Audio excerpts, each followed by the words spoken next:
8-9 मध्ये नदीजोड प्रकल्पांतर्गत जिल्ह्यामध्ये जवळजवळ 23+ प्रकल्प हे सुरू झालेले आहेत आणि 23+ प्रकल्प सुरू झाल्यामुळे या जिल्ह्यामधला पाण्याचा प्रश्न सॉल्व्ह होणार होता शेतकऱ्यांचा आणि सिंचनाची व्यवस्था होणार होती, धरणं भरणार होते, नदीजोडचा चांगला प्रकल्प होता.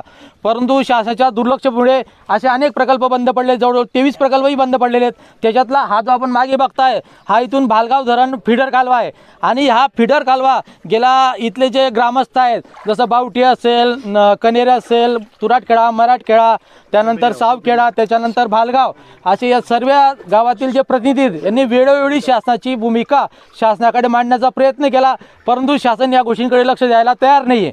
त्या अनुषंगाने आम्ही 4 फरवरीपासून शासनाकडे या गोष्टींची मागणी केली, परंतु शासन या गोष्टींकडे लक्ष द्यायला तयार नव्हतं.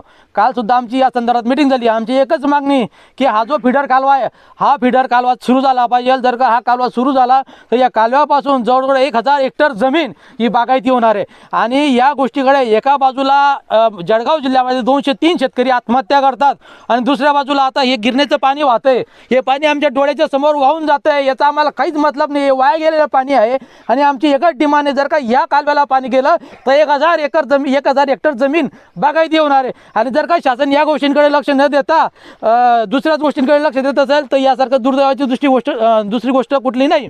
203 शेतकरी आत्महत्या का करतात की त्यांच्या शेतामध्ये पाणी जात नाही, त्यांना योग्य हमीभाव मिळत नाही, माल विकला जात नाही, अनेक गोष्टी आहेत. आमची एकच डिमांड आहे की हा कालव्याला पाणी मिळालं पाहिजे. एवढी छोटीशी डिमांड आमची आहे आणि या व्यतिरिक्त जिल्ह्यातले सर्व नदीजोडचे प्रकल्प हे पुन्हा कार्यान्वित झाले पाहिजे. त्याच्यावरती DPTCचा जो हेड आहे जो बंद झालेला आहे तो सुरू करण्यात यावा.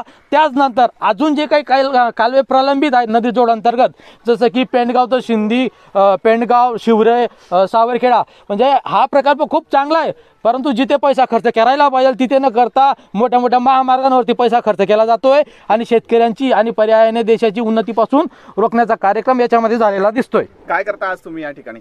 आज काय आंदोलनाची भूमिका ही जोपर्यंत आमचा हा फिडर कालवा सुरू होणार नाही तोपर्यंत आम्ही इथून उठणार नाहीत अशी आमची भूमिका आहे.